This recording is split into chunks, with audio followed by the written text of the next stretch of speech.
So here we are at Campaigns of Montrose. I finished setup by putting one of these in here. I thought about things a little bit because there's only 9 of these cards and there's 11 turns, and that feels a little weird. So I looked it up. They do get reshuffled and they do get played every turn. Royalists go first, right? Oh, I wanted to mention something about my battery issues. I had this thought that maybe the best batteries would make their way to the top and just stay there, but there's something I forget about. The batteries don't always charge correctly, which means that I might pick one up and start playing with a not fully, or start a video without a fully charged battery, and then that means that that one goes to the back of the line more quickly. Anyway. Royalists start first. That'll be this side, the yellows. Let's see what this first card is. It's a forced march. All your leaders and units may double their movement allowance this player turn, but each combat unit moving more than its normal allowance must roll on the disband table with a DRM of -2. Now this is weird because each combat unit, that means you're going to take like 30% loss. Ouch. Oh, I'm going to need more 6-siders for this game. Okay. They say 5 is about what you'd probably need. Let's think about what my strategy is, though. First, I get to recruit. Fair enough. I've got 1 leader stack. I think that's all I get to recruit in. Actually, it's for each of my leaders on the map. If there's 2 or more leaders in the same space, no, they only have 1 die rolled for them. And I am in the Highlands, which means I only get Highlanders. Luckily, I have a lot of those. I get a 4 on the recruit table. That gets me a whole Highlander. So now I have 3 total units. What do I want to do? I should know what the starting situation is. There's 3 infantry here, and these other stacks, well, this one's another 3. I've got a movement allowance of 4.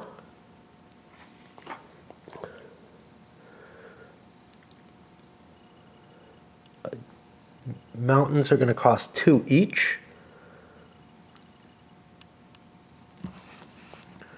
So really, this is the only place I can go. Let me look at my optional rules that I marked off. I like the leader rules, the winter, Covenantberg. A good reason for me to get over here, although he can't put me negative.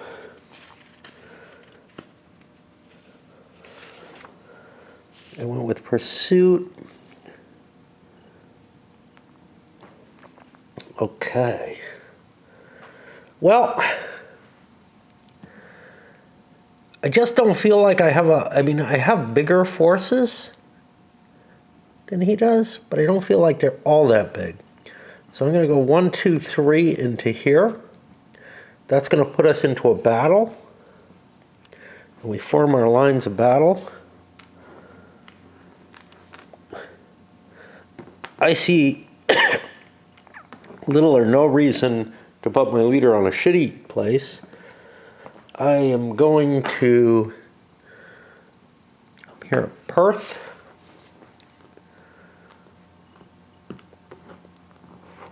I give him a reason, I don't know. No, I get to choose my losses. All right, I'll be back because I'm going to need actually 5 dice, the whole 5. Discussion about my dice. I don't remember, and my choices. I don't remember where these come from. These might be gamers' dice, but there are other games that came with dice that look the same, some of which are a little less balanced, and I don't think these are all the same. This one, for example, looks different from these. A little bit. Anyway, I didn't feel like the old Avalon Hill dice were appropriate for this. For whatever reason, I like using them with SPI games more. I don't know. But okay. So first round of battle, Who has the initiative? Well, Montrose is the better leader. I think that's... Oh, we roll a die and we add. Ooh, that sucks. I should have 2 different colors. Okay. Royalists have a 4. Okay, yes. Montrose gets to go first. So I'm going to pick this one first. I get the full 5 dice for that. We're not going to, roll out each combat, but let's do the first one. And now these are Irish, so they hit on a 4, 5, or 6. And I get a panic and a destroy. Well, the destroy will happen to this guy, and I don't really want that to happen, so I'm just going to flip the panicked unit over. And that's not reasonable. I'll put him back here a little bit. But now he gets to go. He gets 2 dice. They only hit on 5s and 6s in any way. That's 1 panic roll. I could take a panic here, but since I have the pursuit rules, I don't... but I might not want to pursue. I might want to attack... the location.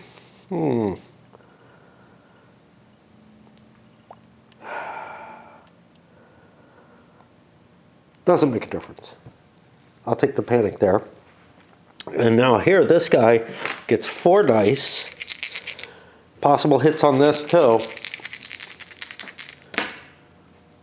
All we get is 1 panic. He could take a destroy, or he could retreat his forces, and retreating his forces seems like a better move.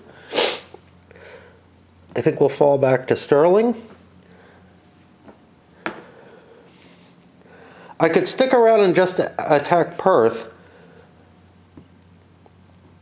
Oh, this pursuit rule, I see a problem with it.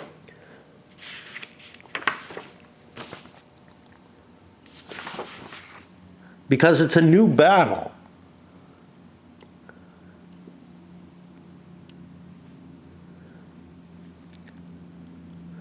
I don't feel like it should count as a victory. What does it say?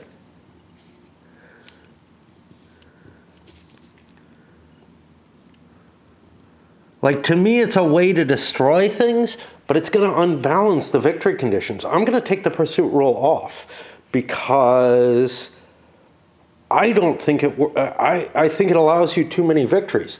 The option, or actually, I'm going to change the option. It's going to be a way to try to wipe out enemy units, but it's not going to generate more victories. And because victories are what I'm interested in, more than anything else, I am going to do the option. See, now this option also helps them, which is allowing me to attack again after I hit a burg. Which again feels like that's too much of an edge. I'm going to erase... See, I don't know how the balance is designed here. It makes sense to me, theoretically, that I could hit the same location again. But that feels like that's tinkering with the balance of the game. So I'm not going to allow that. With Pursuit, what I'm going to allow is that I can pursue, but I can't get a victory off of it. So we'll go into another hex down here. I'll put this here to remind me. I really ought to have a marker for that, but this marker's all over already. And once again, do the Royalists get they get a 5, we get a 2. They get the first shot. I get to roll 5 full dice against the Covenanters, and that's 1 kill and 2 routes. That's going to whop two panics. That's enough hits to kill everyone in the pursuit. Oops. I have trouble telling icons apart. This came out as a big thing in the Musket and Pike. I didn't think it would be a big deal here, but with a little bit of glare, these counters are very glossy. It's sometimes hard to tell in this light. That means we have a leader loss check on him, which does not kill him. he gets to retreat from here. Let's push him down that way. And we're not allowed to pursue that, and we're not allowed to attack this either. So, let's take a quick look at, instead of that 10-sided die, let's use my ship. I always want to get a use for it. Somebody sent it to me, and it's sort of become my generic, placeholder counter. I could put it up there. Okay. But again, playing with that pursuit option, it should generate more victories. And there's something wrong about that. Like, part of the game, I think, is that Montrose is under a tight time limit. And it's going to be too easy. But I did want to be able to destroy units. Okay. It's a disband phase. I had Highlanders in battle. They have to make a disband check. And that rule, let's just check how it's worded here. Again, these optionals, I'm like, I'm not sure.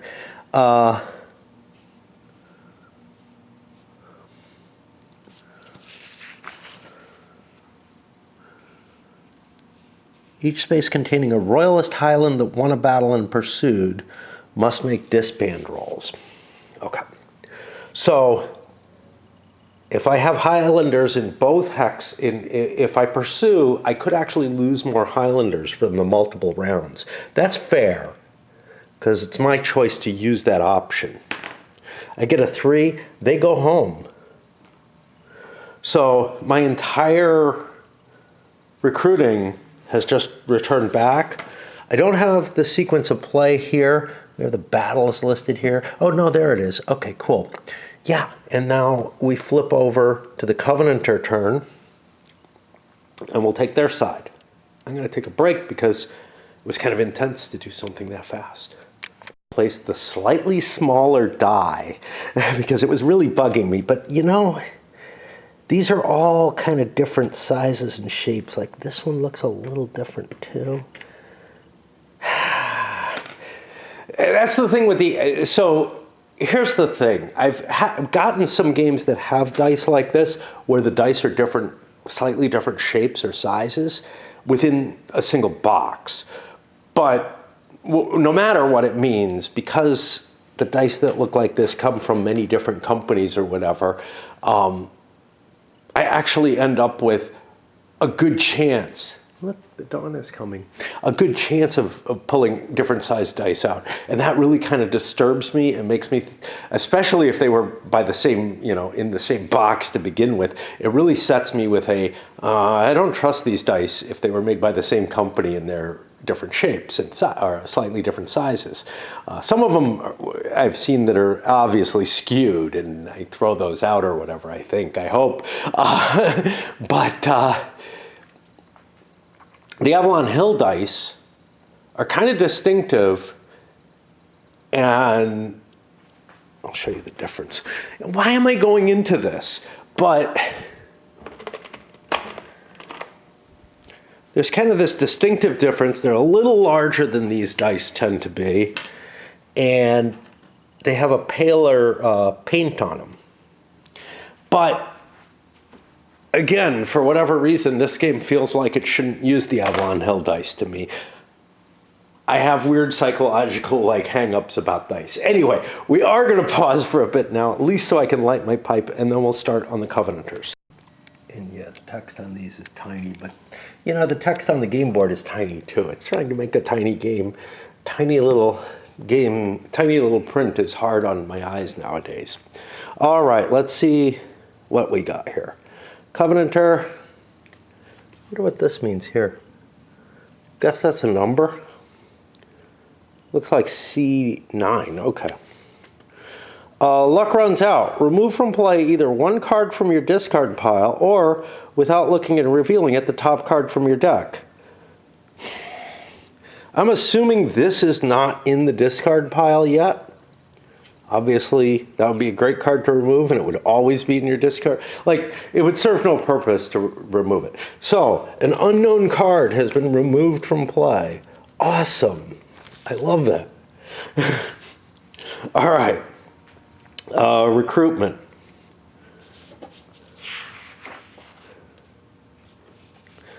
So, let's take a look at what we got here. Here, I got Argyle. He's the only one who can recruit in the Highlands. That's going to make it harder for the Covenanters to fight back and, to do any kind of attack, campaigns in the Highlands, but I'm okay with that. I've given them this so they have a reason to. 4, he gets 1 Highlander. Nobody else is recruiting Highlanders, so we're just going to give him that. And we're also probably not going to run out of our tokens. Echo here. Let's see if he gets any bunnymen.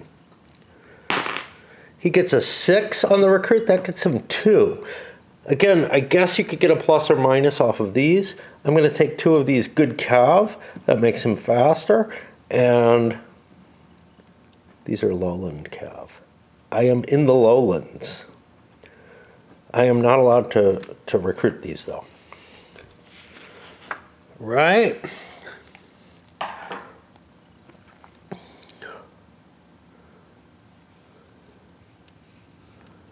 Only 1 strength lowland infantry and cav.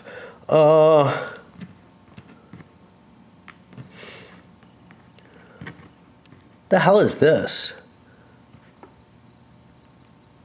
Actually, 2 strength pikemen. The fuck are they? Let's take a look at them. They're lowland infantry. Yeah, I can make them in England, I guess. What do I have up here? I don't know. I don't feel like the cav is going to really help me because I'm going to have a full cav force for it to matter. And then the third guy, who is also in the lowlands, gets a 1. He gets nothing. And we make our way down to the march phase. All right. I'm not going to be on camera. I'm going to pull away because I got to do some thinking about how I want to press him. I could just run away from Montrose, but then he can sack these things. So I feel like I have to try to gather my forces. In my disband phase, let's do a little bit of thinking here before I go completely over. In the disband phase,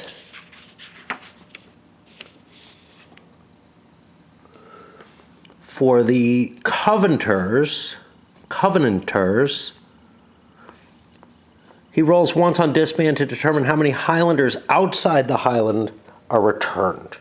So this guy, with all his Highlanders, wants to stay in the Highlands. He also is kind of the only guy who can muster there. I have a movement of 4. I'll move him right in there.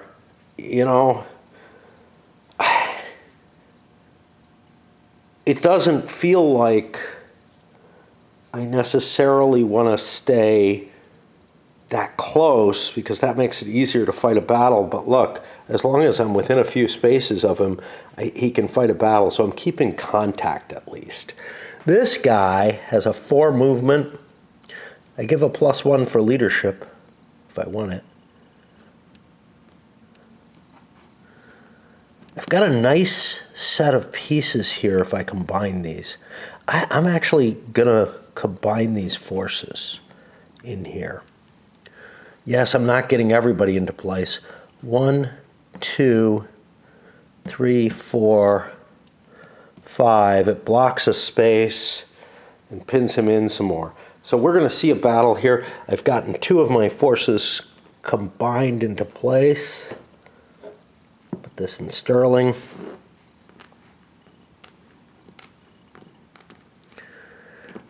I don't know if the numbers are good enough. And again, it's hard to tell, among other things, who something advantages. That movement point allowance thing definitely advantaged the Covenanters here, being able to gather a little bit closer, but is it important across the board? I don't know. I want to protect the cav, and I'll put a leader here because, and then here, all I've got is the Irish.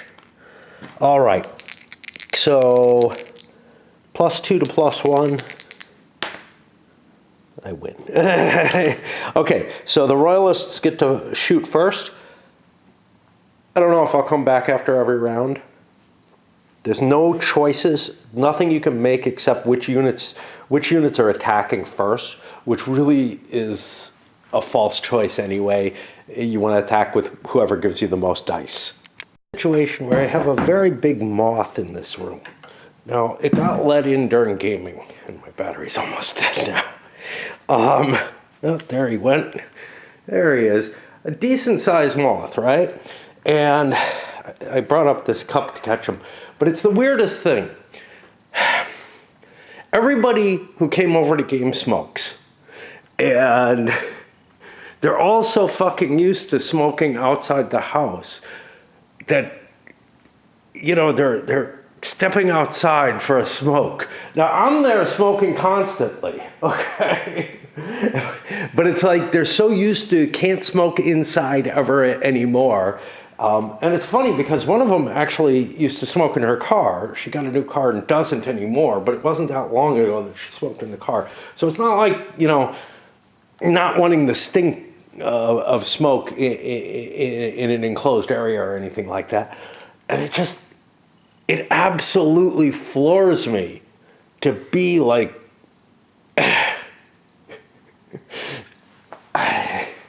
anyway, that's why the moth came in, because they kept stepping outside and leaving the screen door partway open and stuff like that. And it's like, it's fucking smoke. It's okay. Anyway, let me swap batteries. Thus, again, relegating this one, which may be pretty good, to the back of the line once more, and forcing me to do the little start and stop. I brought the cup up to catch him, but it didn't work. This battery isn't charged either, and that means I'm going to have to set the times all again, and that one's not charging. Fucking. I got a tremendous die roll. That's 2 deaths and 3 retreats. I took the 2 deaths already. The retreats, the panics are just going to run. I still get to pursue, but I got to make 2 leader loss checks for the Covenanters first. Okay, and now they run from this space. I probably want to stick them together.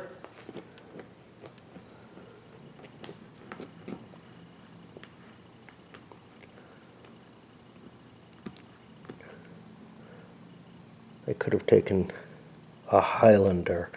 See, the problem with the Highlander, oops, I dropped him anyway.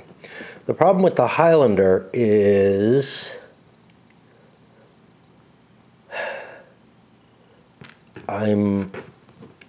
see, just one Highlander I'm likely to lose, but I'm going to run back into here because he'll probably go. I didn't take the Highlander though.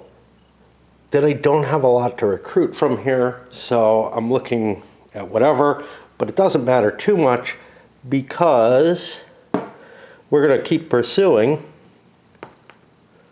because we can. These battles did tend to have a significant factor of I'm not happy with the pursuit rules. I wish you could pursue once. But anyway, we're going back into place here. Highlander is definitely going to be up there. Put the Cav there. Well, keep Argyle with this. I don't have a whole hell of a lot of lowlanders I can muster. So I kind of want to lose lowlanders and not Highlanders. Okay, so another 5 dice. Let's see if Montrose, we won the second battle. Okay, Montrose gets 2 kills.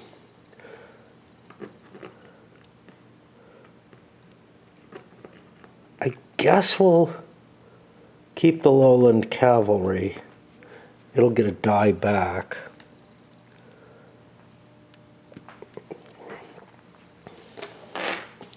Avril takes a leader loss check because his unit was killed, or Argyle. And then this is done. And now we get 2 dice coming back. We get a pair of 4s. We have a leader. Doesn't matter.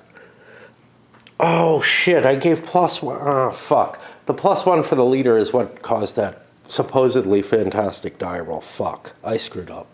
And now my battery's not charging. I'll leave it because I can't fix it, but I'm not gonna... Sure, I will. I'll say these guys panic. And that means we roll for Montrose and we roll for his little buddy. And now we're going to play by the rules from now on. He'll retreat back to Sterling. It's not really dangerous. The Royalists the Covenanters are here. I got to fix that. But now we're going to have to do the disband phase. Looking for the something to catch the moth in, for whatever failure that was. It's going to put a piece of paper underneath and take them outside. So I don't want to smush them off that big. It's yucky. But while I was on my way down, I thought of something, but then I forgot and ended up getting sidelined on the cup and the smoking and the moth and all. But now I can't remember what it was. Fuck! My extremely short-term memory always has been iffy, but it's getting worse, I think. I'm sure I'll think of it again. But at least the batteries are going.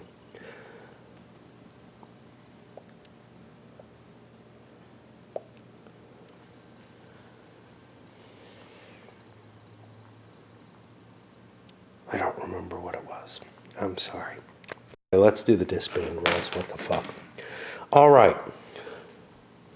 So now,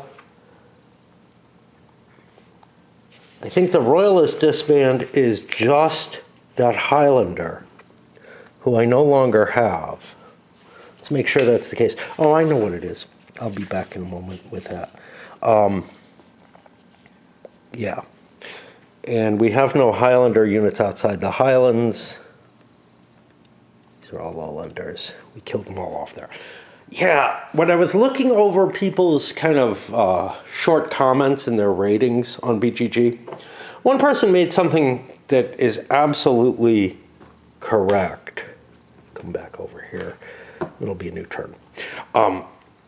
Which is, you know, he gave the game like a 7 rating, which is probably pretty good, you know.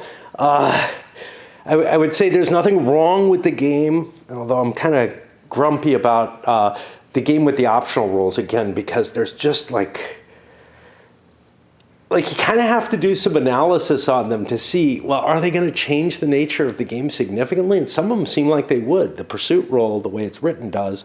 The being able to attack these, they definitely affect balance in some sort of way. So I don't know.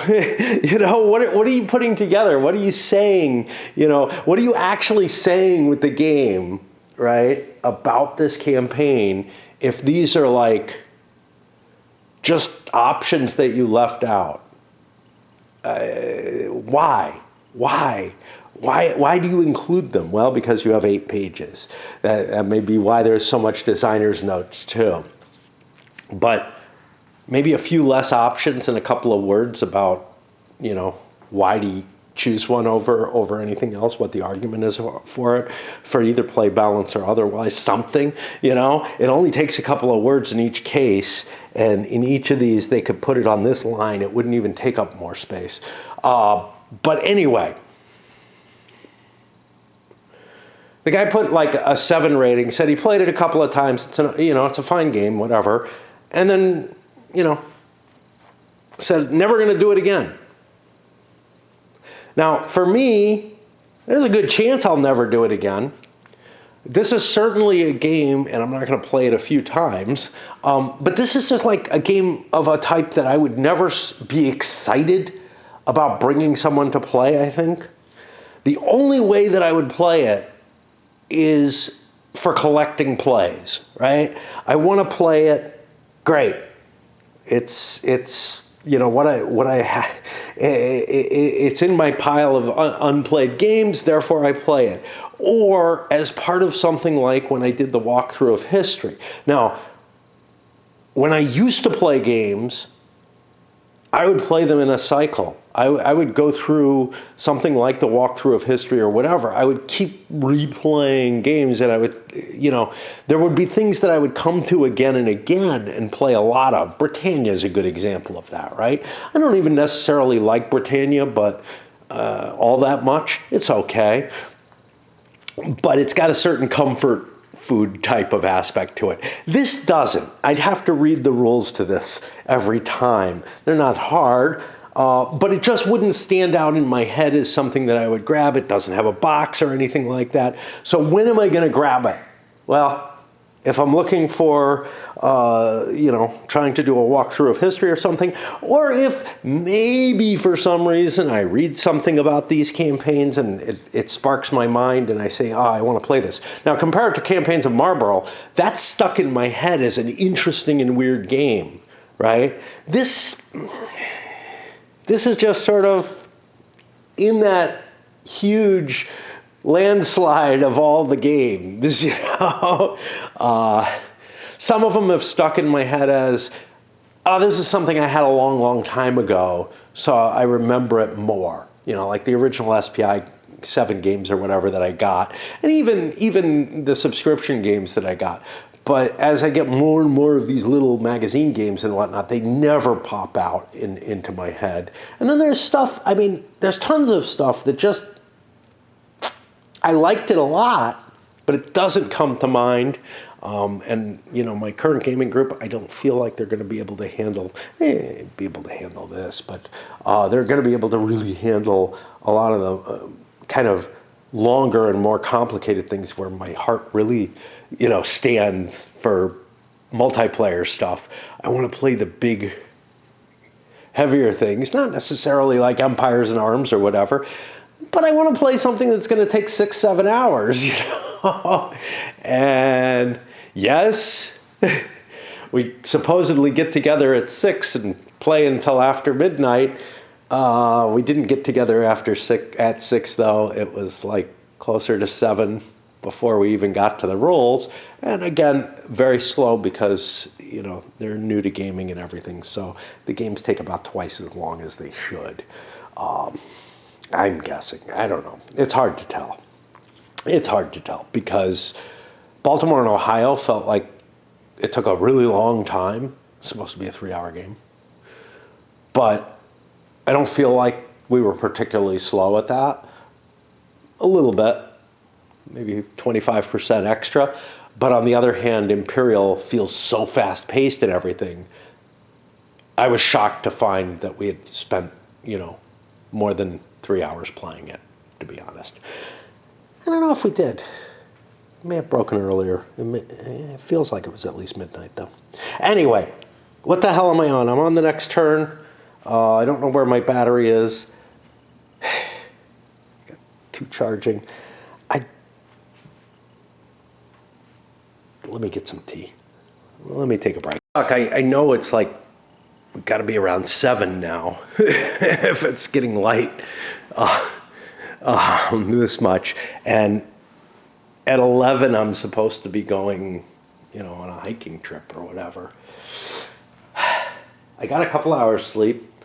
I was hoping to get a couple more, but now I'm feeling really charged up and everything. Let's take a look at the next card.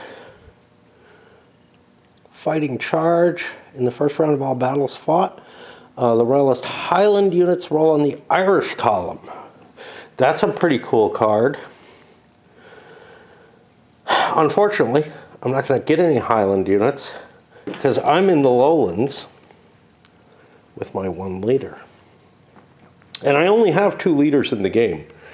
So recruit table, I guess we just roll. I get a big 5. That gets me a whole lowland unit. I guess I'll take a lowland cav because they're a little faster. What do I want to do? I mean, killing leaders is awesome, and I have more of a chance there. One thing I could do is if I could completely surround the leader. Boom, boom, boom. This is hard to get to, though. There are no divisions here. I could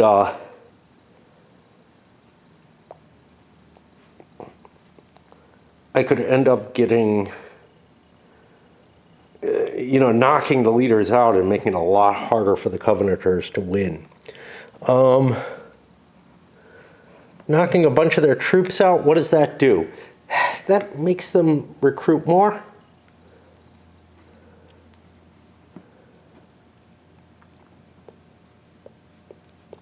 We're allowed to go down here, are we not?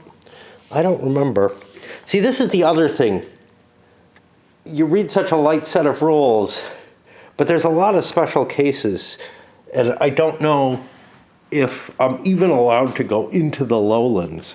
So I'm finding myself having to run down and find something. Movement restrictions. We're not in winter yet. Highland line has no effect on movement. Irish Royalists may not... Okay, so I can't go south of this until I've won victories against Inverary and Inverlochy. See, if he sucks me lower, that makes things kind of ugly. But I do kind of want to try to wipe shit out and not get him to have a large force. But on the other hand, I do have to hit these. I mean, I could just blow Stirling, but 1, 2, 3, 4, 5. I could go here, hit Inverness. Now, it has to be both of them, right?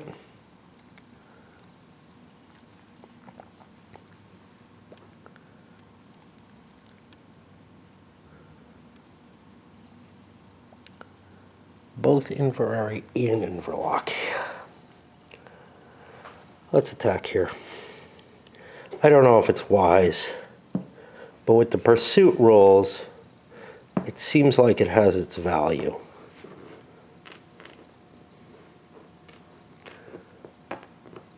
Well, we want the Irish, we want this. And we will be facing a large force. We rolled here, here, here. We ended up scaring everyone away. That means a leader loss check. I mean, the chances are so low, but...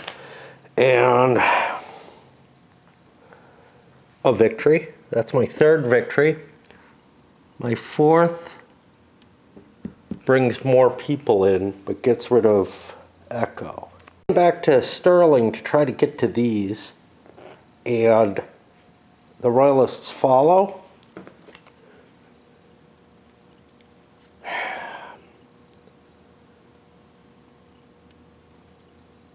This actually has no effect because I have no Highlanders. So we just fight out the battle again. And once again, the Royalists get to shoot first. Went 2 rounds, no hits by the Covenanters. First one killed 2, natural 6s, did it right this time. Second one got 2 panics on a unit, on a single unit, which kills it. We got another leader loss check, which doesn't do anything. But now the question is, do we want to flee into Argyle's space or not? I think the answer is no. We want to flee here where we can do more recruiting. But we get a pursuit and we go into Argyle's. Now, our limitation, though, says we can't because we haven't taken these 2, so we can't bring the Irish down there. So, I guess we stick around. We have a potential I think only Highlanders disband. Oh, Irish do too, if they're in...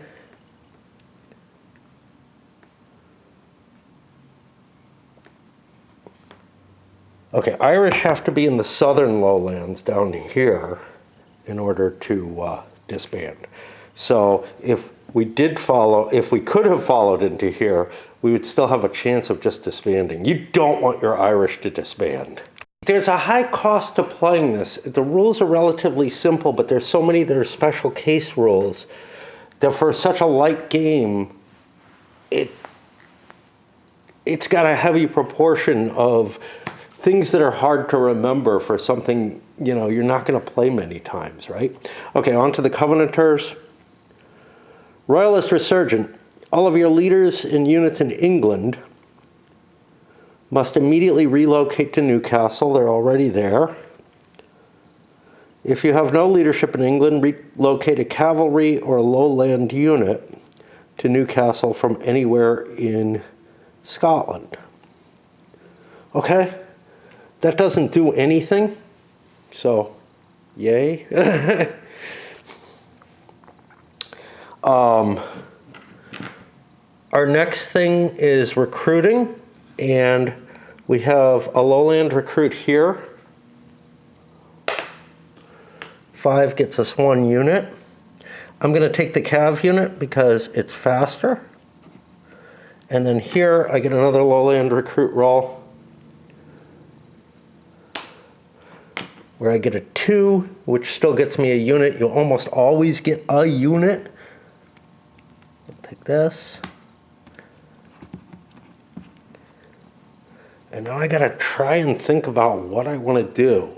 I feel like what I want to do is fall back into the lowlands and recruit stuff.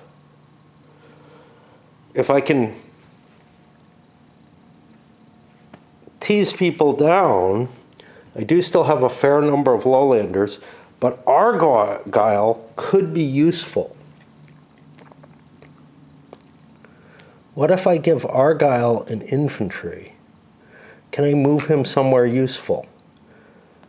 He's got a cavalry. He has a movement of 7 because I'm playing with the movement bonus, right? Again, I don't know if that's a good idea. Yeah, I chose to do that. Oh, we had a displacement that I forgot to roll the loss for. I rolled the loss for him losing to the unit, but not for the displacement. Okay, fine. 1, 2, 3, 4,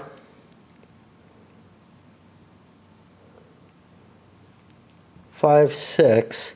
We're looking at like a 5. 1, 2, 3, 4, 5. Yeah, I don't want to be there. So I'm going to spread out in the lowlands and you know, set up for better recruitment. Try to make sure I get all my lowlanders. Argyle and Echo ran way down here, but this guy has a harder run. I do have a horse, so he's going to outrun his enemy, I guess. But the terrain sucks. 1, 2, 3, 4, 5, 6, 7. We'll go all the way up here. 1, 2, 3, 4, 5, 6. They can hit him with the Irish. But no Highlanders, no losses there. That's going to put me over here in a winter turn, which means everybody wants to get themselves... Oh, this is a turn where we can't actually recruit. Fuck. What am I doing here? I don't know. I'll stick with it as it is. But I was counting on being able to recruit, and that's part of why I split up the way I did. But, yeah, not going to be able to. All right. I'm going to stop for a bit. Maybe for quite a long bit. But there's a good chance I'll be back tonight, you know, either tonight or tomorrow morning in the dark hours. I put my recycling out this week. I thought it was due, but I guess it was due last week. And I don't know. I can't keep track of it. It's an every other week thing. Half the weeks it's recycling, half it's yard stuff. I never put my yard stuff out because I use that, supposedly. And it's like, and food. You can throw food garbage out on those other weeks. In with the yard stuff. I guess they just mulch everything together. I don't know what they fucking do. But it's like, yeah, there's a big difference between, I do very different things with my different yard stuff. Like, yeah, plant brambles and stuff like that. I actually use kind of the same way I use some of my sticks, which is to help try to build terracing or whatever, at least in theory. But everything can just go in the compost except for the sticks, but sticks don't really compost. I mean, they will, but it's just not something I would do. But I guess if they're just taking bins of food garbage and sticks and stuff, it's okay. I don't know. Anyway, let's get this thing charging. Full on day now. Rested my eyes for a little bit, but didn't get to sleep at all, basically. Anyway, let's take a look at the random event. Rapine and Pillage. First battle you win against a Berg this turn ends in a sack. The defeat of the Berg counts as 2 victories, so roll twice on disband table. You must disband the specified number of units regardless of type. So, do I really want victories? They feel relatively easy. Well, a Berg is kind of cool because I'm able to stay in one. They're going to be all named. So I feel like the answer is yes. My movement is sufficient to get me 1, 2, 3, 4, 5 there. But let's do our recruiting of lowland units. I'll even be able to move well, I could buy a Kev, but I get a 6. My recruit is 2. Because of the... Oh, no recruit. It's a winter turn. Fuck that. Okay. Forgot about that. All right. So we'll go 1, 2, 3, 4, 5. He has a movement of 8. 1, 2, 3, 4, 5.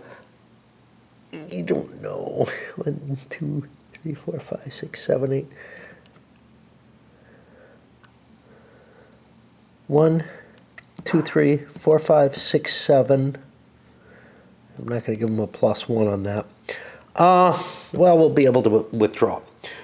So we'll move here and we'll hit Inverness because Inverness is important for me to hit to be able to get down in here.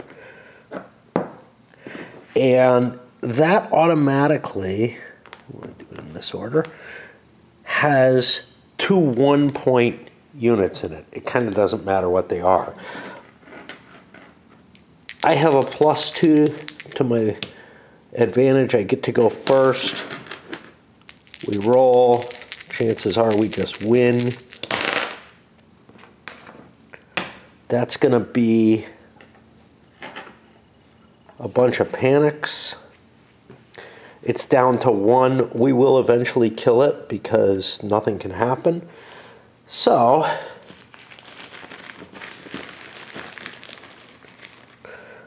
that counts as a victory here. Except I don't put that. I'm not allowed to chase. We get this, and Echo goes away. Becomes Leslie, who's not really here. So I'm going to leave him here. And these guys show up in Newcastle. Oh, fuck. Oh, this screws me up. I roll twice on the disband table. Yeah, I don't think I even wanted to attack. Because if I get more than 1 hit, I have to lose. So screw that. I just move here. If I get more than one hit, I end up losing. Echo goes back here. I end up losing a point of Irish, and I don't want to lose that at this point in the game. So I'm not able to sack that. I'm just wintering there. The event card was important. And there's no disbands or anything.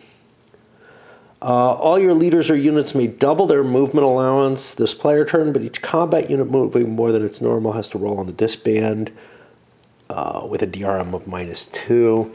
I'm not going to do that. We're not going to be able to summon any new troops. We'll shift our forces.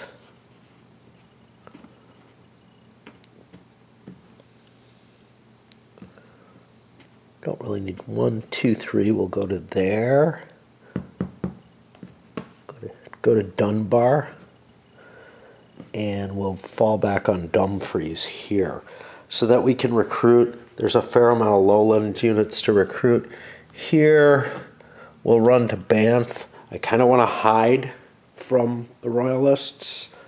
They're on a time limit, but whatever. And that puts me down here. Guess we'll do another one. What happens to moths? They don't seem to like it in the dark when there's light. Anyway, let's pull another one. What? I lost my counter.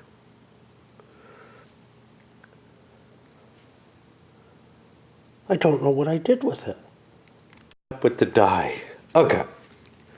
Force march. All your leaders or units can double their movement, same as what he just got. I'm not in range of the enemy. Anyway, we get to do some summoning.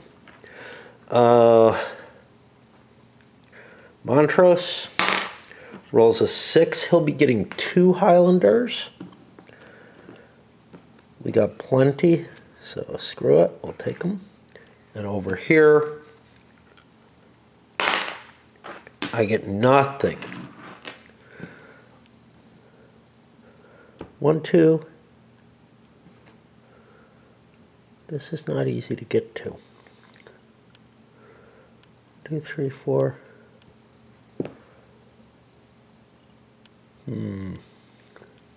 He's got no fucking troops. I want to take these so that I can go south, I guess. Although, I don't know how big a deal that is. When does Leslie come in? He comes in here with his big force. And if I'm not too far down, that's okay. I've got a fair amount of victories there.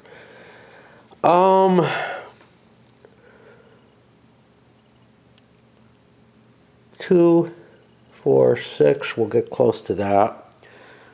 We make the attack here. And again, we probably have, that gives us a 6 with Montrose there. We automatically win the initiative. I've got a shit ton of troops against 2 of these. I got Irish. And now I don't have that problem. I kill 1. I force 1 to panic. That's good enough. Oh, panics don't affect. That's the difference. Okay. So Montrose is gone. One of theirs comes back. Does nothing. Now my second one, I can't hit with Montrose again. Doesn't do shit. He's done. And now, essentially, since I have 3 in a row, I'm just going to roll all their dice. It's not going to make a difference. Does nothing. So now we go to the next round, and Montrose goes again. He gets his kill. Yeah, I forgot those guys Those guys don't suffer. That gets me Inverness. I'm going to have a disband roll on that stack. And now this does happen. Echo goes away. And I'm going to put him, Leslie, here kind of upside down. I have to roll my defections. But I only roll one die now. The other thing is the Irish don't go away. Only the Highlanders do. But I do lose a Highlander from that. And now we go back in place. We flip this over. Expect it to be different. We pull this. It's a quick game. Noisy approach. In the first battle this player turn, you automatically lose tactical advantage. Well, we're not planning on attacking. We are planning on recruiting. Let's go with the Highlanders up. Oh, those aren't Highlanders. Everything's still fucking Lowland. Well, that's okay. I don't have Argyle there anyway. Okay.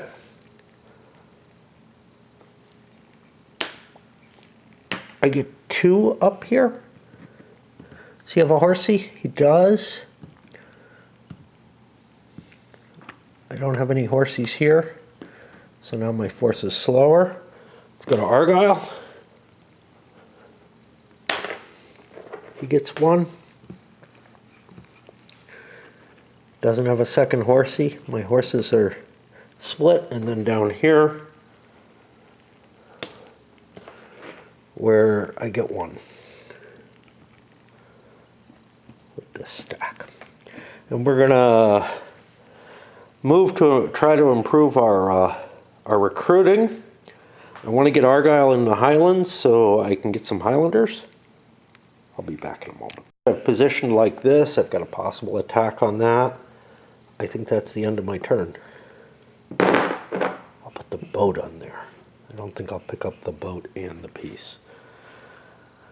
I want to break for a bit. Went out on the walk. That was wonderful and everything. But just before I went for my walk, my toilet again started running hard. You can hear it now.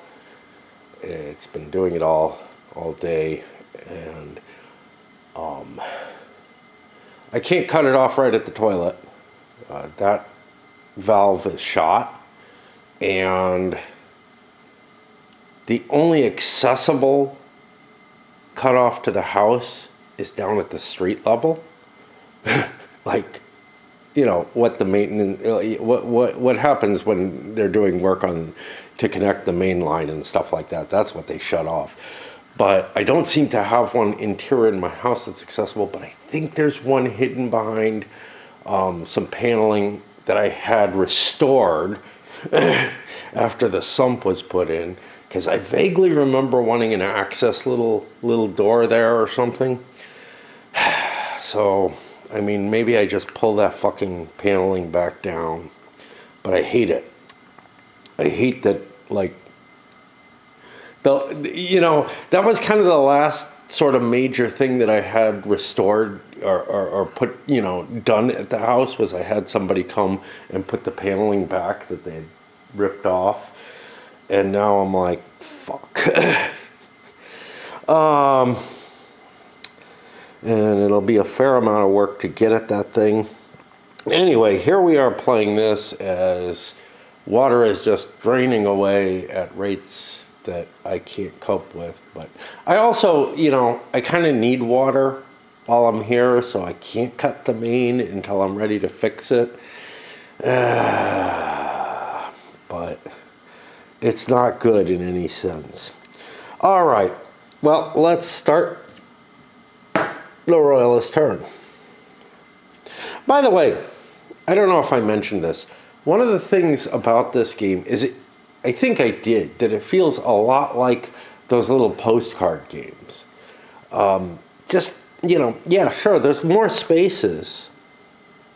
There's the cards and everything, but it really doesn't feel like there's much game here. You know, make less spaces. The counters can just be cut out stock instead of punch counters. there's a lot of rules too, but it just doesn't feel like there's much here, you know, in terms of things you can choose and whatever. All right, another one of these forced marches. Okay, whatever. I guess it's such a pain because I had fixed the toilet, like, temporarily, but then after a couple of flushes, it would start running again. Then I could do the same fix, but now that's not working. It was just like tightening things, but now water's just pouring in from the bottom. Anyway, we are on the recruiting phase. We have 2 leaders. Let's take a look at Montrose here. All Highlanders. He gets 1.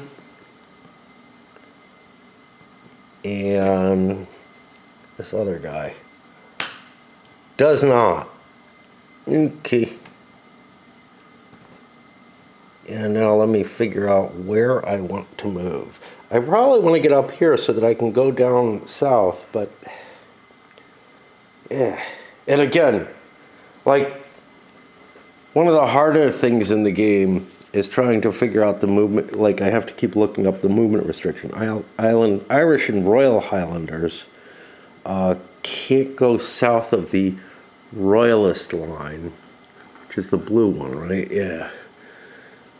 Into that part of the lowlands until I do something. And most of my troops are going to be Highlanders, so yeah. Leader movement rules. I can move most of my force to 246 into Argyle's space here and attack him. These others are only going to be able to move 2-4. I'll put the leader with them just for a little extra, and that'll get me an attack in this space. The retreat rules become different. So I got my 5 dice, two panics on Argyle. If I took 2 panics on these, he would run away. He would lose the battle, sure, whatever. But if I want to be able to swing back, I could conceivably get a hit or something off of the 2 dice that I get here, but I would lose my unit. So let me look at what I got recruit-wise. Argyle is the only one. All right, I'm going to take 2 retreats. That means Argyle, or two panics. Argyle makes a leader loss check. Then he makes another one for losing the battle. He'll flee up here. This goes up by another one. And Montrose will pursue him with his entire force. So we just end up redoing the battle up here. Not counting for further defeats, though. Whatever that does, this one rule generates far too many battles. I get a combo that kills both units.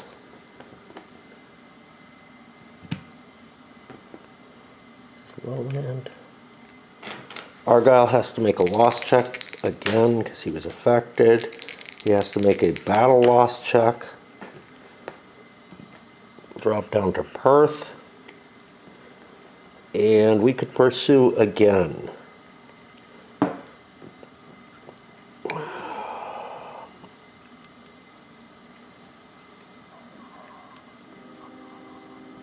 If we pursue into here, we have to make a disband check in the lowlands. I don't know if we have to, so we're going to have to make one for the battle. I don't know if they're cumulative. For each space that he's won a victory, he rolls a die. And another die for the lowlands. So I don't really want to be here, but I am allowed to advance another space. I'll go up to here. And then I have to make a disband check on that army, assuming it has any Highlanders.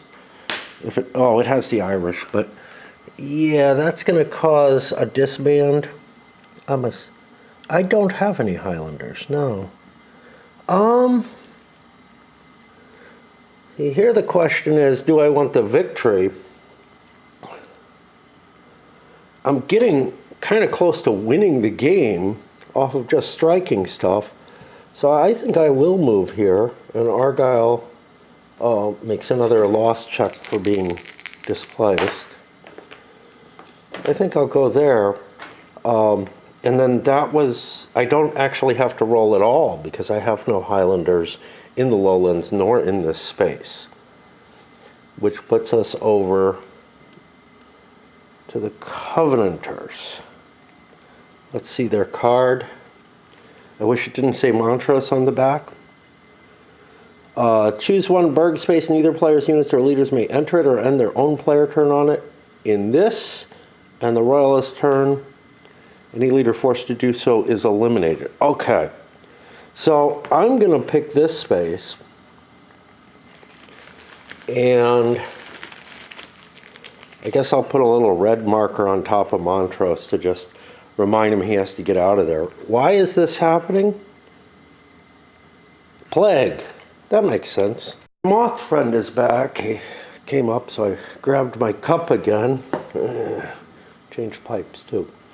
Okay, now we do recruiting for the Covenanters, and we have them all over the place here. I guess the most important is here. This, I kind of like the option where you pick which one you roll first for simplicity's sake. Like you roll each one once. That's how I would have done it if there wasn't an option to do it that way. Okay. Recruit, we get 2 recruits here, potentially. This has infantry, so I'm going to put them here. Argyle, there is a cav. I wouldn't mind picking up a cav. We'll give him a cav. I have this big force. I don't know what I can do with it. Bailey there does not get anything, and Uri gets one, which is all we had available. We could go into England and pick these guys up, if I recall correctly.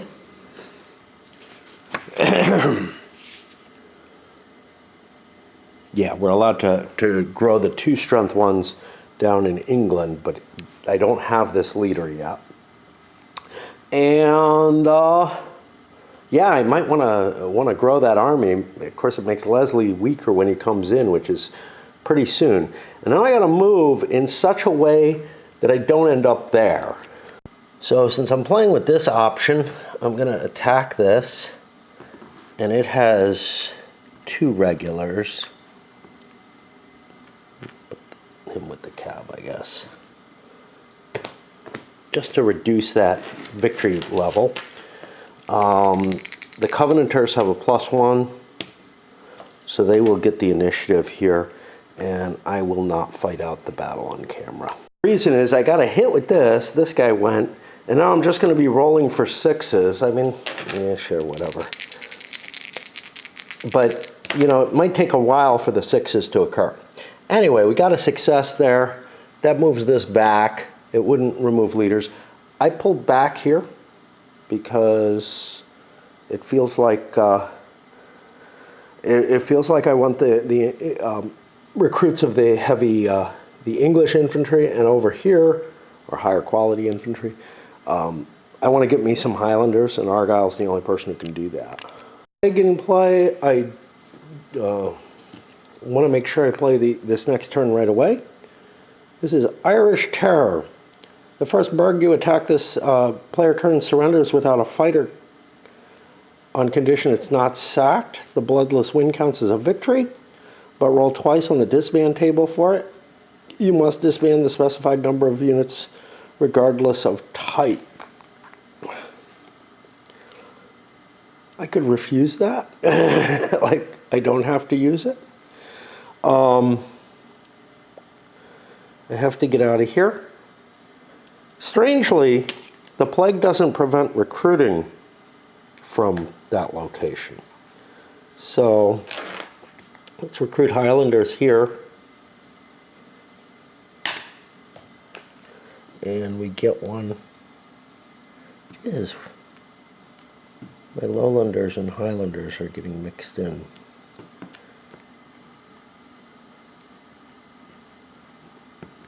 And then he gets to recruit Lowlanders, which is actually kind of cool. Like, I need Lowlanders for my counter mix as well.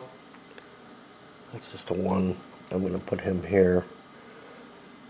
I'll leave Perth like that. That means I can't attack Perth. I've got to figure out what I want to do with these.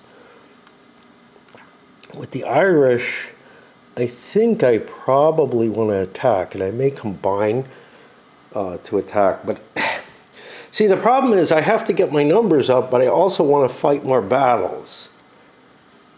But I can get my numbers up by having him pull away and go somewhere else to recruit.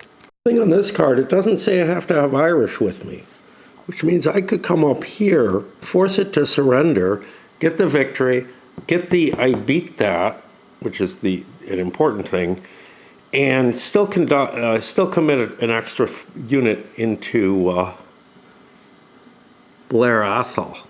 Here's the situation we have. I'm going to use the Irish Terror on this. Get me a victory there. Automatic. Roll a disband. I have 1 Highlander. I was thinking about sending him without. Actually, I was able to send. I had 2 units there. I get a low disband table, so I actually don't lose this unit, which is even more bonus. And then we set up a fight over here. It's 1 very close die roll. He won by his half point. But then this was his battle roll. 2 panics and a hit. Well, I got to take the hit. I'll take it on a Lowlander because actually I'm not going to be recruiting Lowlanders. And if I go into the Lowlands, I don't know. It's all complicated. Okay. I'll take it on a Highlander, but now I have 2 panics. Do I want to hit 2 on 1? Or do I want to take 2 units and drop them over here? If I get the advantage on a pursuit battle or something, it's not as bad. Like, I don't get whacked quite as hard. I think I'm just going to take another kill. But I'm never sure which makes more sense. Do I take 2 hits and wipe a unit out? Or do I take 2 units out of my battle line that won't get to fight? It probably doesn't matter. All right, well, I wiped everything out except 1 unit. And now we go back to rolling for initiative. Montrose only gets a 2. Oh, he's beaten. So I get 2 dice against him. And I get a kill this time. I took a Highlander because I don't want to lose anything else. But now he's done, and I get the 5 dice again. 2 panics is a kill. Ooh, I forgot to roll for Burley. I forgot to roll, so I actually have to roll 2, and then I roll a 3rd for losing the battle. Overall, the battle was 1, so this goes up.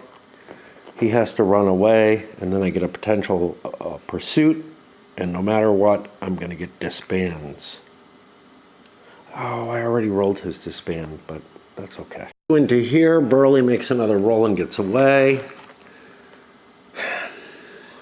This gives me more recruiting possibilities. We're at the end of the plague line, and let me do my disbands. So I already did this. I got to roll for this, and a 2 saves me there too. So we go back over to the Covenanter turn. I need a tiny break. My recruits. First, Argyle, who's in the Highlands. He gets one. Oh, shit.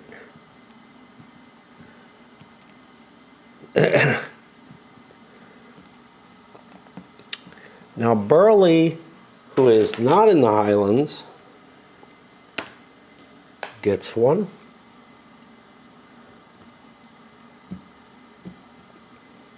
I could take a cav. And then, down here, see what rolls we get.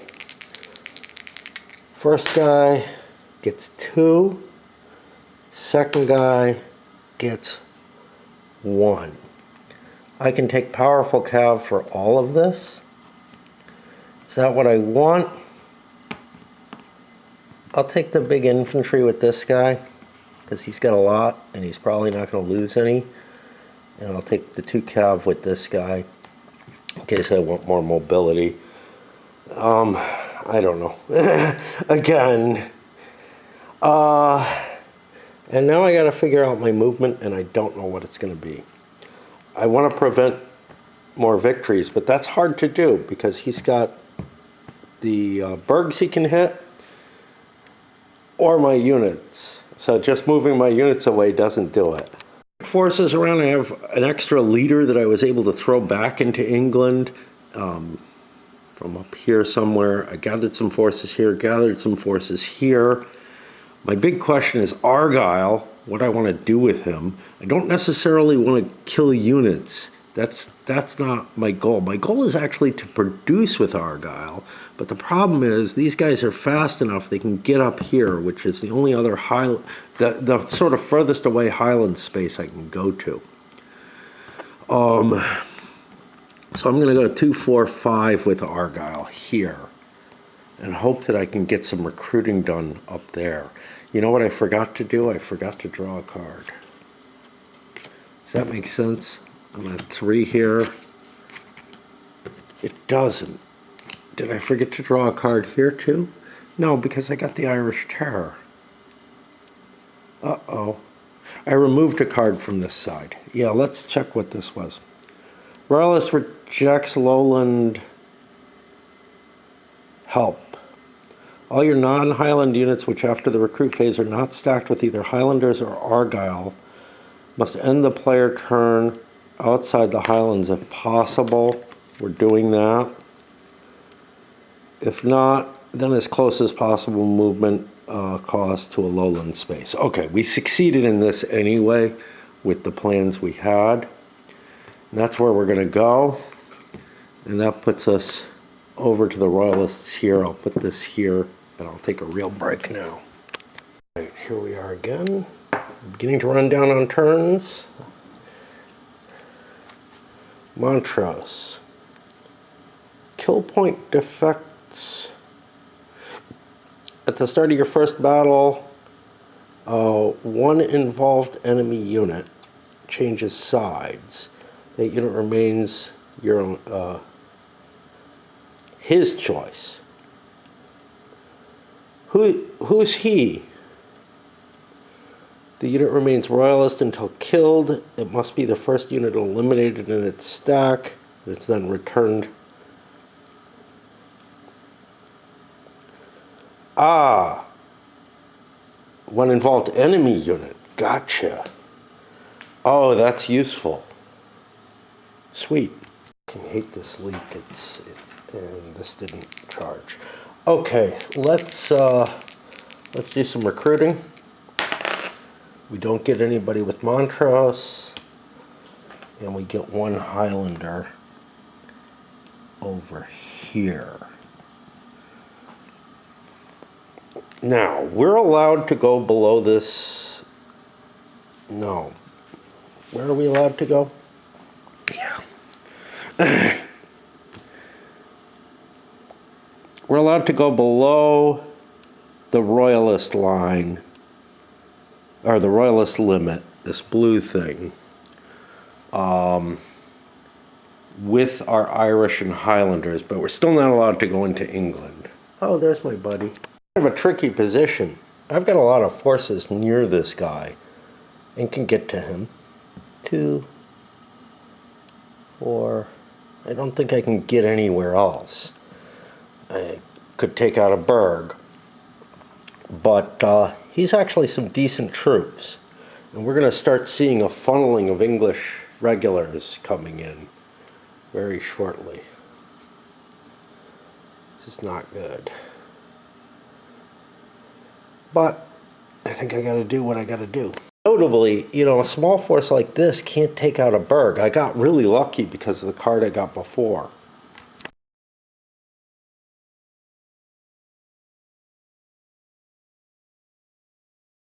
The thing that happens is I get this cav unit, which has to be the first thing killed, right? That's what it says. Has to be the first unit eliminated, doesn't have to take panics first though. And Montrose is essentially a +1 who wins this, so we'll be rolling lots of dice. And I can't find the moth again. Now we have to worry about defections, and we actually have a couple of rolls here if there were any Highlanders here, and there is one. So first one is the pillaging one, and that doesn't get rid of anybody, but now we're in the lowlands, so we have another roll, and that'll get rid of somebody, so we lose the Highlander. This unit stays with us. I'm going to keep this out to remind me of that, and I guess stack him up there with Montrose. That will put me, I've hit 7. That'll put me on the Covenanter turn. Leslie shows up with, I think, all the 2-point units. A powerful capability. Let's find him.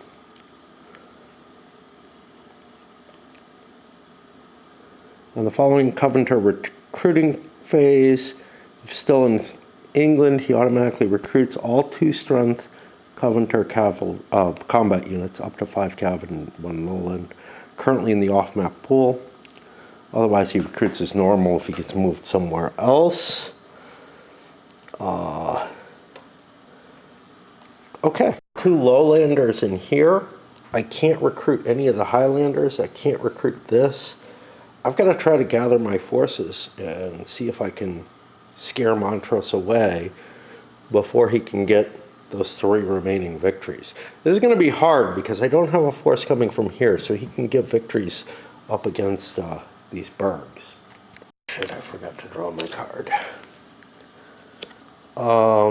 In each battle, this player turn involving 2 or more Covenanter leaders, 1 leader does not participate in the battle, but must still roll for elimination and retreat if you lose.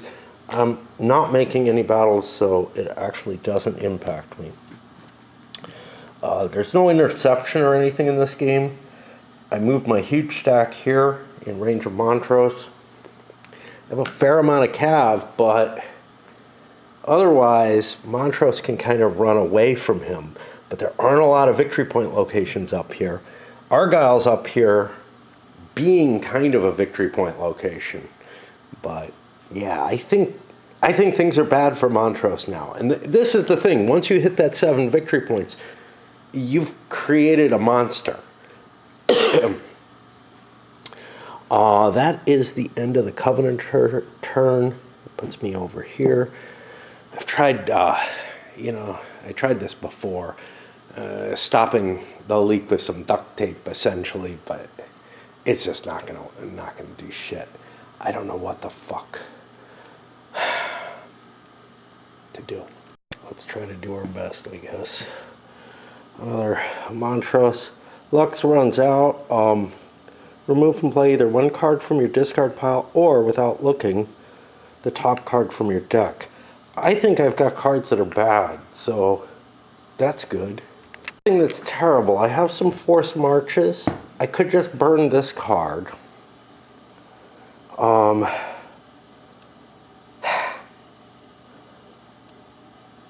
Chances are it's not a good card because I've got all good cards here. So let's see what I lose.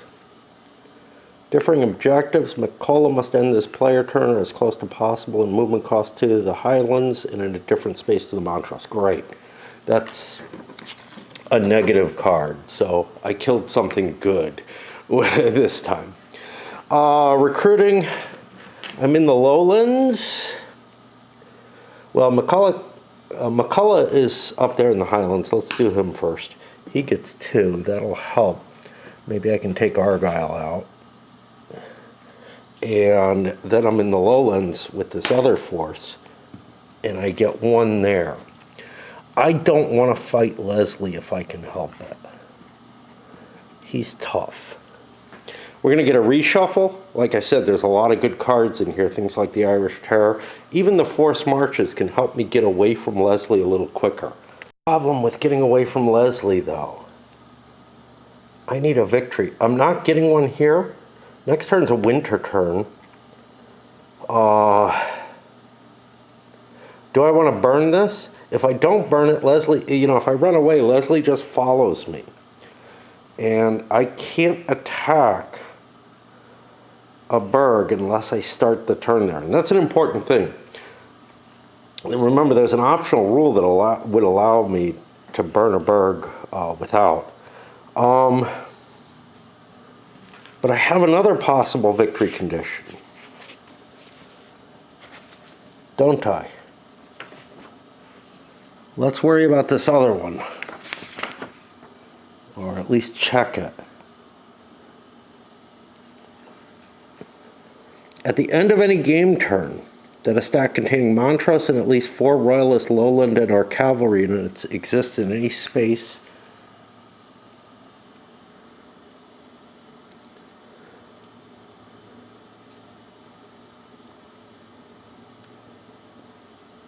at least 4. I'm not going to have that many. I don't think. Existing in England. Wow. Like, if I burn this, I risk losing Montrose, period. Also, the movement, the way the movement chains are, Leslie really has me blocked off from going south. I think I have to attack the burg. Hope that I don't lose Montrose. And kind of hope for the best. I need to get 3. Successfully burn the burg. That means I have a disbandment for looting, which doesn't hurt, and then 1 for end of turn, which kills 1 if I have any highlands. I don't think I do. I just didn't want to paw through. I do not. And the Irish are immune here, but down here they'd be in trouble. So now we're at 2. Conceivably, he could beat Argyle and Inverness, but it's going to be a tight fight because next turn's winter. We go to the last, or to the Covenanter, their last card. Parliamentary resurgence. All your leaders and units in England must immediately relocate to Carlisle and or Berwick. If you have no leaders or units in England, place the weakest cavalry or lowland unit from your pool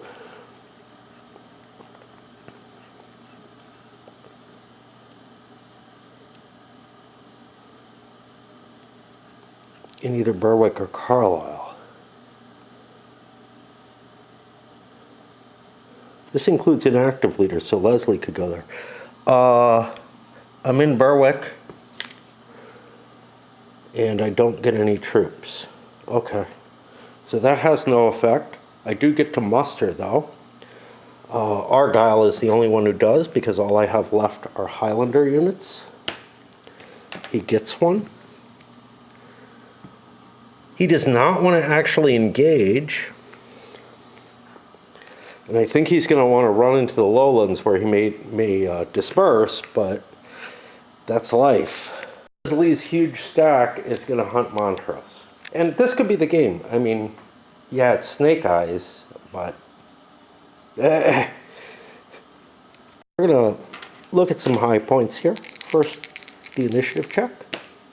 Montrose wins it. Leslie can't beat that, can he? Because we get a +1 on him, essentially. And then, I don't know, that big first attack, I guess.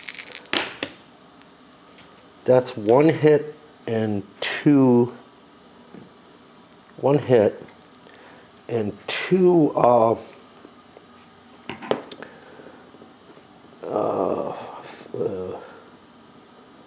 whatever it's called, panics. I'm going to take a kill on those two panics instead of trying to preserve my forces because I want to win this battle. Montrose is thinking he wants to go for force preservation, but with the pursuit rules, that's really iffy. I probably shouldn't play with the pursuit rules. I don't think they're any good. They cause problems in one way, but another problem they cause is you retreat away, you get attacked again. You retreat away, you get attacked again. I think they just don't work. So I'm going to take a kill here. I would have liked to preserve Montrose's troops. Is this right? I did 3, he did 3, yeah. We killed the defecting cav that we took. And now we've got this kind of lineup going up. Obviously, the Covenanters are going to get a lot of dice at the end. Here's what we got for the next round. Panicked Irish, panicked guy here, and one Irish unit holding out. We roll again for initiative. We win it again. We get our 5 dice. It's probably not going to, I mean, we're just so outgunned here. We get 1 kill, 1 panic. We'll take the kill over here and the panic over here. Ha ha ha. It's always good to kill your panicked units, right? And that is Montrose, and now I just get a shit ton of attacks on him. 3, 6, 9, 10, 11, 12, 13, 14, 15, 16 dice. 5 of that 16 result in a kill, and then 2 panics. I do that to one of the Irish units. That finishes it off. 2 kills on the Irish. They're bagged. And now 2 Montrose loss checks. He wants to retreat somewhere. Guess he'll go to Perth. I get an advance because I won the battle, which means he takes another loss check to flee. I don't know. Kind of doesn't matter.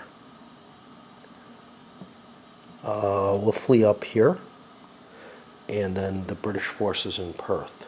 Leave one of those lowland infantry aside, and that's going to put us on a royalist turn. I'm going to swap batteries and move on. And this card gets to go away because that unit's gone, and we are going to reshuffle both decks. That's going to be kind of complex because I have to, they're 9-card decks or something, so I roll lots of dice to determine their order. All right, the 2 decks are appropriately randomized. I shuffle and then I dice for order. Batteries charging, which that was a decent one, and now it's going to go to the back of the line. Maybe I'll remember it's decent.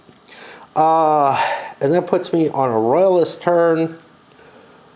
In the winter, I have to end at locations. Not necessarily with Montrose. I get a forced march. These have a disbandment.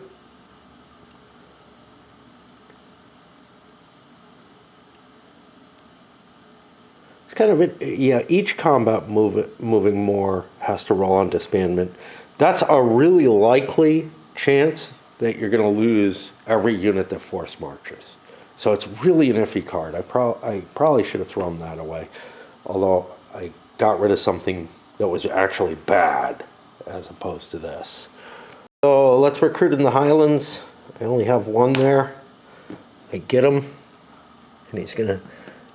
Oh shit! I'm not in Inverness. Fuck! I thought I was already there.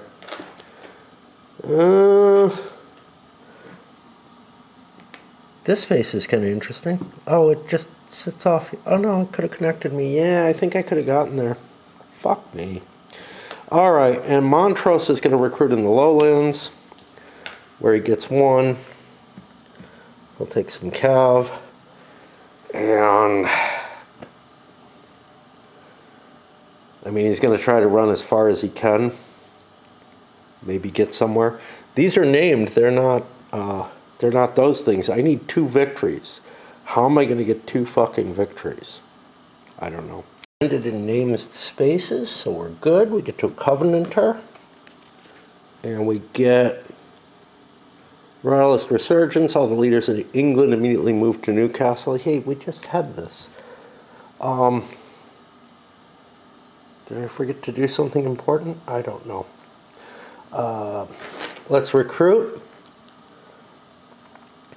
This is a big force. I don't necessarily need to recruit with that. Here, well, there's nothing special there. Let's recruit with Argyle first. He gets nothing.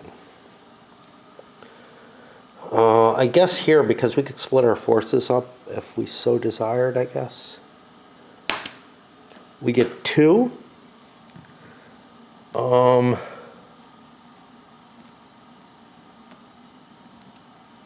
We are not all cav. Let's see what this one gets. That also gets 2. I'm going to give, well, I can't make that all cav either. So I'm going to give the 2 infantry there, and I'll give these 2 there. We advance forward all into named spaces, and we're going to attack Montrose here. Another shot at killing him at forays. He's not very powerful, but then again, Argyle's not exactly a potent force either. Let's see who wins the initiative. Montrose. Not necessarily. Yeah, he does win because he's +1 plus a half. So he gets his 2 dice first. He misses. Argyle now gets 1, 2, 3, 4 dice, which is a hit and a retreat. The hit kills the cav. I could have moved Montrose on his own to avoid the retreat danger. Close, but he also lost the battle. And he retreats. And now Argyle can pursue. I might want to retreat somewhere else. I'm playing with that option that I don't have to retreat that leaders don't have to be in a named location. And now Argyle has an interesting question. Does he force another die roll on Montrose? Or does he advance into the Highlands? Either way, he's going into the Highlands, so that's kind of important. Why would he want to go here? I can't... oh, it's a winter turn. Yeah, I can't go after Montrose. Fair enough. And that puts us back here. Gonna break a little bit. I'm really stressing about the amount of water I'm losing here. It's daylight now.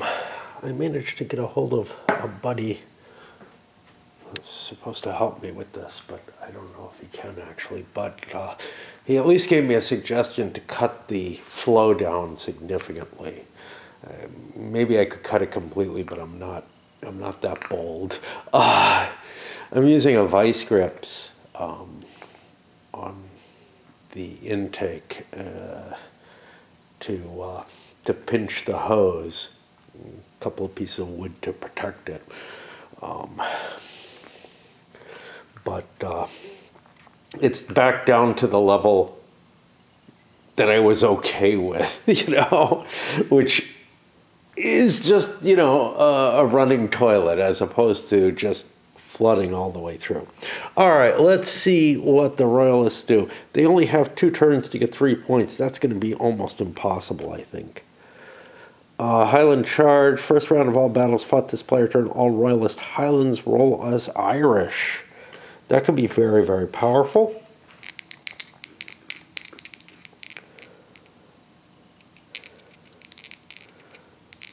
I wonder if I mustered. I shouldn't have mustered last turn, and I fear I did. I keep making mistakes like that. All right, let's start with McCullough. He's going to get 2. I actually don't have any Highlanders I can muster, so that's not something that can help. All right, what?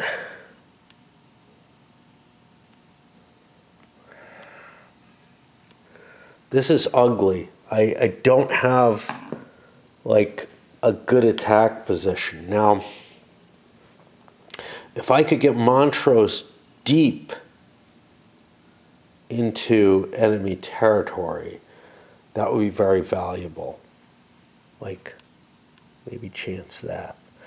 But he needs like 4 lowland units. He's not going to get that in time. There's only 2 turns. I honestly don't think that there's a chance.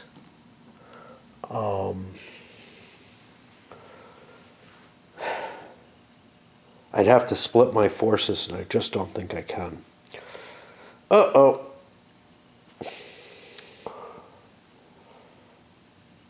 Yeah, I don't know what to do about this. I don't see a path to victory at all at this point anymore. I was sitting in Inverness. I think if I do things like this, because I got to leave the forces in Inverness that were there, but I can move Montrose up there. That way I can fight 2 battles. I could conceivably win 2 points, and that would allow me a chance at winning a 3rd battle or something. Inverness's battle does not go well. I lose a unit. The garrison did not. Let's see.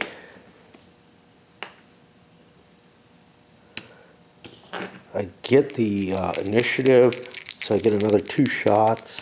These count as Irish, but that doesn't really help because the panic isn't available. It's just really a luck off at this point. And there we are again. I'll come back with the results. With like this, with small amounts of forces, Federation and Empire had this kind of thing where your chances of hitting with very weak forces were just so low that you ended up like in this kind of stuck position. But it was reminding me also of Le Grand Guerre's naval rules, where although those are more cumbersome, but here I'm just doing round after round after round of rolling dice, hoping to get, I got 1 unit, it needs a 5 or a 6 to do anything, and this needs 6s to do anything. And it's gone longer than it should, but it's painful. I was counting wrong. I had 2 turns to get 2 points. I just got there. Sweet. I actually could win on this turn. I don't know why I was reading this as 3 points, but I just moved it. Inverness fell. That's going to cause Highlander rolls. But now we're risking Montrose against a stronger force. I don't like doing that.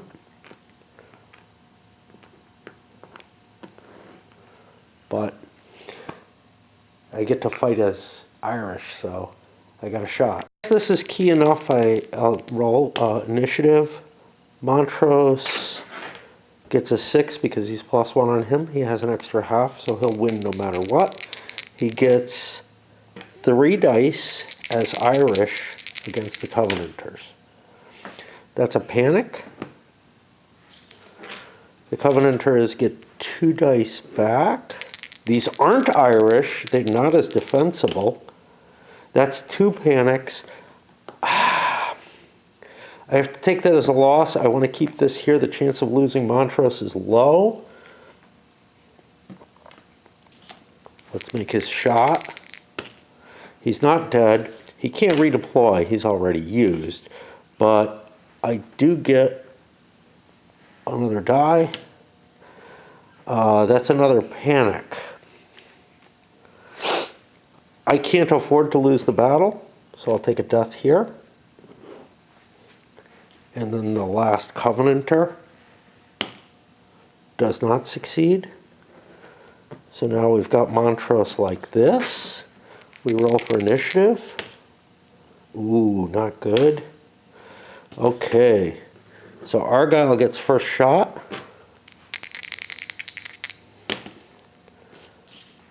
He is successful. Montrose does not win the game, but he also doesn't die. And he'll withdraw into here. These guys are allowed to advance. I'm going to advance them in that direction. Ooh, it's only the first round in each battle. Oh well. It didn't matter at all here, because, and I don't know if it probably did, but okay. All right, that's going to move it back to the Covenanters. Let's take a look at their card. Parliamentary Resurgence. All of your leaders and units in England automatically move forward. There aren't any. The weakest cavalry or lowland unit from your pool goes into one of those. This isn't really very useful. It would be a reinforcement normally that you wouldn't get, but I want them close where they can actually do something this turn. This is coming down to the wire. I did what I did because I thought I needed 3 points in 2 turns, so I wanted to get 2 points this turn, but 2 points this turn would have won me the game. I forgot to roll for the Highlanders here. All right, one of them disbanded as well at the end of the turn.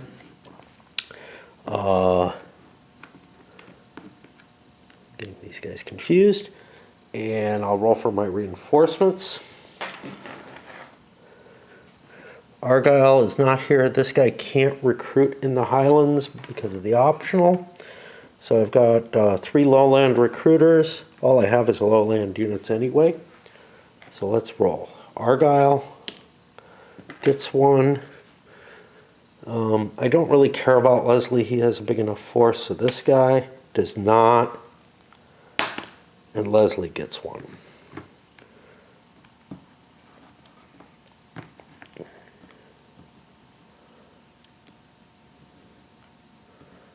And then I don't know what we can do. We can make it so he can't get any burgs. He's too far away from any burgs. So whatever force I move in on Montrose is going to try to kill him, because, hey, that's great. But if he doesn't, anything, I don't want to leave anything weaker forces in play, because I'm just looking to kill him. And I got to swap batteries. Actually be well enough off that I didn't want to fight at all. But I'm going to put Montrose, I'm attacking Montrose. He's so weak, and Leslie's got this huge stack.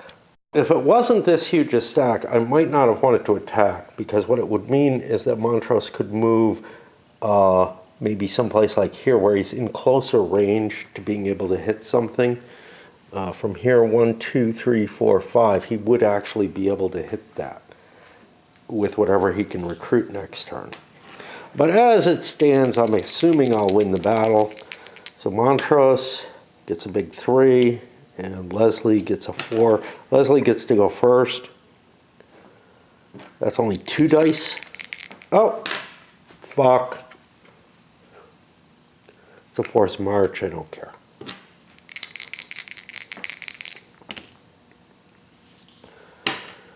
I have hit that unit with a panic. Make a roll for Montrose. Make another roll for Montrose retreating. And a roll for McCullough retreating. They both get away, but I can pursue them with everything. And we're back again. Montrose wins. He gets 3 dice. This guy's not providing me any dice. I could actually retreat him in a different direction. I don't know what it does me. But that guy's not doing me any good at all. He causes no hits. And now I get 3, 4, 3, 6, 9, 10, 11, 12, 13, 14, 15, 16, 17, 18 dice. It's okay to roll all the dice. I wanted to check that because I was worried about it, because you don't lose the battle until the end of the round. So you have a chance to wipe out the enemy force, even if you completely neutralize it and they lose the battle first. He successfully killed Montrose's Highlanders there. He gets a death check, and then a death check for retreating. Close. He will continue his retreat. I won another battle. I guess I chase him again. That puts him even closer, but it forces one more loss check, which does not happen. And now I'm going to be on the last turn of the game. Montrose, whatever he can muster, could conceivably hit Aberdeen. And there's not a damn thing I can do about it. Royalist card. It's a forced march. Doesn't really matter. Let's see what we muster. We get a lowland unit. We're in range to hit Aberdeen. Oh, I can roll this guy for Highlands. He can't do shit. He gets a Highlander.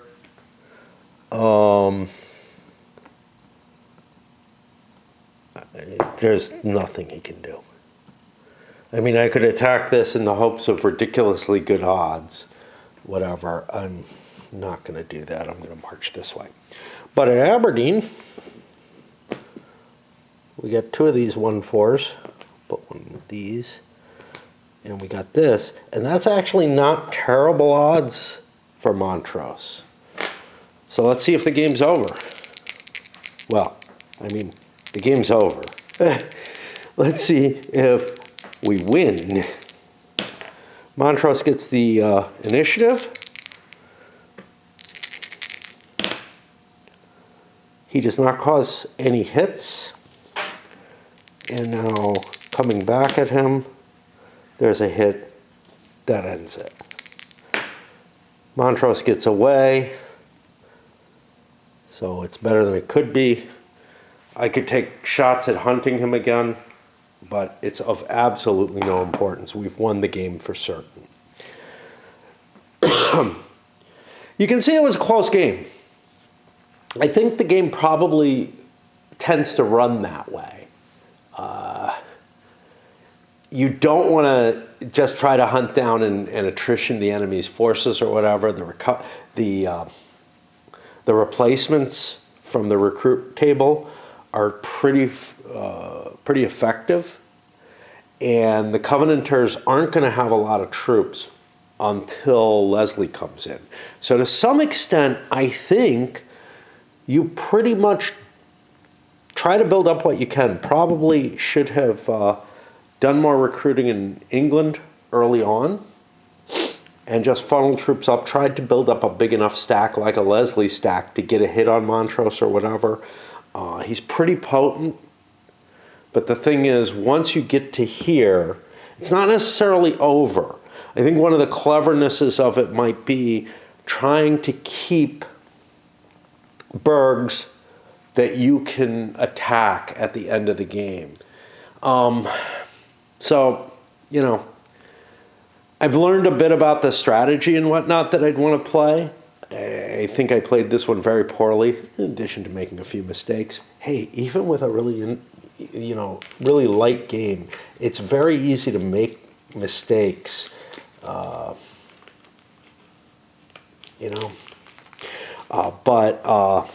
I don't know if many of them caused a significant swing in the situation. There might have been an extra royalist point, essentially. But if that didn't happen, it would have slowed Leslie getting his big stack, and his big stack caused a lot of issues. So I think the strategy with the Royalist is to keep something that you can reach, or keep a couple of things that you can reach, that you can get victory points off.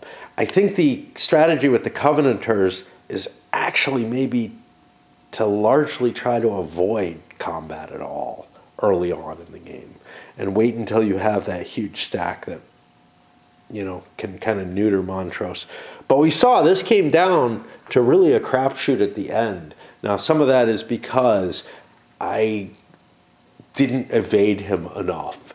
You don't want to face him, is what it comes down to, which means he gets kind of free reign in getting his points off the Bergs, but that's okay because then those Bergs are already shot and you're not going to be able to get a point from them. Now, this thing took a point away, the optional rule there. So if I wasn't playing with that optional, that point wouldn't have been taken away. There's no way to take points away in the basic game, and that's the only way in the advanced. So, yeah, I mean, I look at it and I have more ideas of how I'd play both sides better, but I don't really have any great interest. Like, it really kind of feels like there's almost a book to this game, as it were, the same way there is to like chess or Go opening strategies, and but it feels like it covers the whole game. Now, sure, there's randomness and whatnot in there, but I feel like that idea of the Royalists want to try to hit Covenanter armies and try to save some Bergs that they can like score points off of is sort of the secret sauce for them. And likewise, the secret sauce for the Covenanters is to try not to allow the Royalists to catch their armies and hit them. And, I mean, how much do you expect from a game this small? Not a lot. And it met expectations pretty much.